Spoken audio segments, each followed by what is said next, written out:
ito ay rated SPG. Striktong patnubay at gabay ng magulang ang kailangan.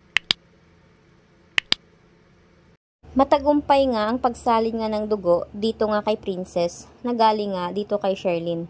Kaya't sinabi naman ng nurse nga nito nga ni Princess na iisipin sana nila na ito nga talagang si Sherlyn ang tunay na ina nga nito ni Princess dahil akalain mo na bihira lang umano ang taong may ganoong dugo.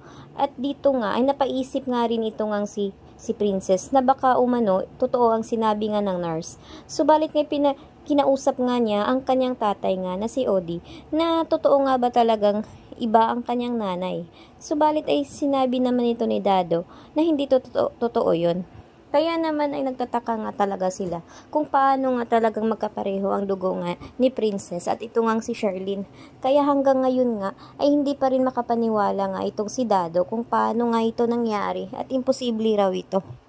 At dito ay napaisip nga rin si Sherlyn.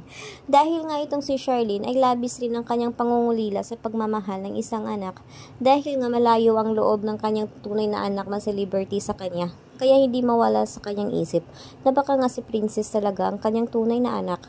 Subalit ay sinabi ni Princess dito kay Dado at tinanong nga niya kung totoo nga ba talagang iba ang kanyang nanay.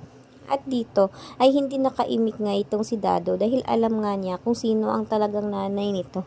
Kaya naman ay sinabi naman ni Dado na wag na muna niyang isipin yan dahil ang importante raw ay magpapagaling raw umano ngayon si Princess. Subalit ay sinabi ni Princess na sana ay wag umanong magsinungaling ang kanyang tatay na si Dado dahil raw nasasaktan na raw umano siya sa ginagawa nito sa kanya. Sobrang nagilty naman itong si Dado dahil matagal na nga niyang nilihim ang totoo nitong pagkatao. At hindi nga niya kayang sabihin ito dahil alam niyang baka umano mamaltratuhin lang siya ng kanyang tunay na ina at alam nga niya ang ugali nga nito nga ni Livina.